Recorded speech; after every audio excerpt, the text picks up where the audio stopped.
Yum Foods, which is the parent company of KFC, testified in a congressional hearing about the nature of eco-terrorism and the need for new laws, and he said, this is a quote from him, "In my view, PETA's campaign has been nothing short of what I would call corporate terrorism.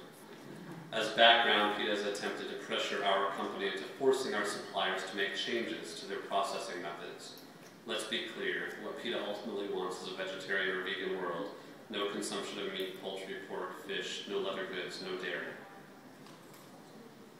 So, the hyperbolic rhetoric becomes quite similar to the Mitchell-Palmer inflammatory screeds, doesn't it? I mean, it's being depicted as if the very heart of civilization, of American values were at stake. And that was absolutely integral to so much of U.S. foreign policy throughout history, but particularly with the Red Scare from the 20s all the way up into the 80s. And now with terrorism as well. You know, when Bush and Obama talk about terrorism, they do it as an us versus them dichotomy, challenging Western values. The terrorists hate freedom, they hate everything we represent. So it's really critical to this demonization. Now, I think that an additional element we need to consider when we're talking about this explanation is that the reason it's perceived as such a threat, no matter how absurd it sounds, no matter how the KFC quotes and Avatar and Hoot and Charlotte's Web and all these examples, the Jihad and Crips quote I read the other night, it is grounded in reality. And I would argue that they do have a good deal of reason to perceive it as that cultural threat. And I would argue during the Red Scare they did as well. Now, I don't think that there was necessarily going to be on the verge of a workers' revolution in the United States, but it was on the back end of the peak of the labor movement in some ways in the United States. Labor was growing ferociously. It had to be addressed. Similarly, we're at a time where everyone, it seems, is going green. We have animal welfare and animal rights related victories on a regular basis. I'm floored by the amount of news coverage. The New York Times editorialized recently, praising animal rights activists for some of the gains that are being made in terms of factory farming. Clearly, these drastic inroads are being made. And I know by the nature of the conference, sometimes it's easy to lose focus of that, right? But, I mean, and it's literally, I think, an insane amount of victories are being made in the last 10 years. And for some of the older folks in the room, I mean, if you can remember in the mid-90s what it was like in the movement, or even finding vegetarian and vegan foods in so many parts of the country. Even if we use that most simplest barometer of where the country is, I think we've come a very long way. So there is a threat, and the threat isn't just vegetarian options in restaurants. The threat is animal rights and environmental activists at the very core are about much more than challenging corporate profits and getting bigger cages and longer chains and that type of thing. I think the animal rights and environmental movements, more than any other social justice movement throughout U.S. history and perhaps world history, are developing a critique that does challenge basic human conceptions of what it means to be a human being. Right? I mean, that's at the core of the animal rights movement. That's at the core of the environmental movement, which I know they're often very different, and there isn't a lot of overlap sometimes.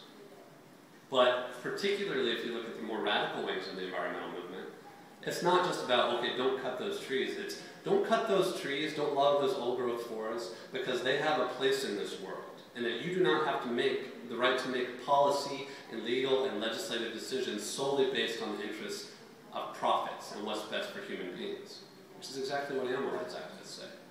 Now, if you put that in a cultural context, that's a pretty dangerous thing.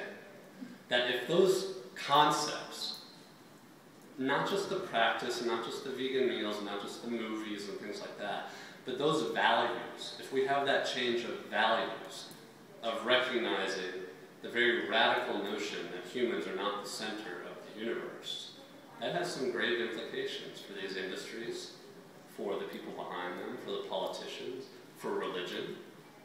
I mean, it shakes up a lot of preconceived notions about Western civilization, traditional American values, how we do business here, everything. So, You know, and I think when I put this in that context, it might be like, well, just throw our hands up. You know, it's very kind of apocalyptic. You know, if the stakes are that high, if it's really this type of a value war being waged, where does that leave us? And I think to piggyback on what was said before, it leaves us at the point where that work matters. You know, whatever role you have in these movements, it's clear from a variety of perspectives, it's all a threat. Whether it's direct action, whether it's home protests, whether it's more like letter writing and leafleting and that kind of cultural change. So I think the most important takeaway message from any of this, like I was talking the other night about being a threat, but it's that these type of cultural values are always met with significant opposition because there's a vested interest, not just financially, but culturally and philosophically. So I think the task at hand is not to come to workshops like this and wonder how the laws will be applied to you, because if you play by the numbers, and other folks in the workshops do a much better job of talking about this, that you're not going to be arrested as a terrorist. You're not going to be rounded up. Of the entirety, the vast number of people doing all different types of activism, above ground and underground and home protests and everything in between, the number of people actually arrested is incredibly tiny. The number of people have convicted even smaller. So if you just play the numbers, that's not a concern you should take away from this conference, in my opinion.